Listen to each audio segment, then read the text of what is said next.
FIA ने P का section 20 को गैर आईनी करार देने का इस्लामाबाद हाई कोर्ट का हुक्मनामा सुप्रीम कोर्ट में चैलेंज कर दिया है, जिसमें मौक़िफ़ पेश किया गया है कि किसी कानूनी जवाज़ के बगैर इस्लामाबाद हाई कोर्ट ने पीएफयूजे को रिलीफ दिया है।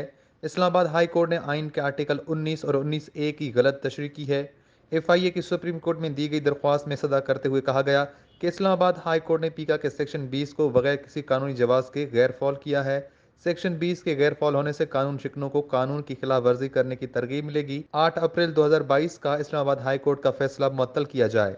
वाज़ेह है कि गुज़िश्ता हुकूमत ने पी का तरमीमी ऑर्डिनेंस जारी किया गया था, जिसको पीबीए और दीगर सहाफ़ती तंजीमों ने इस्लामाबाद हाई कोर्ट में चैलेंज किया और पीका के सेक्शन 20 के तहत एफआईए के बेजा इख्तियारात को भी चैलेंज किया गया था।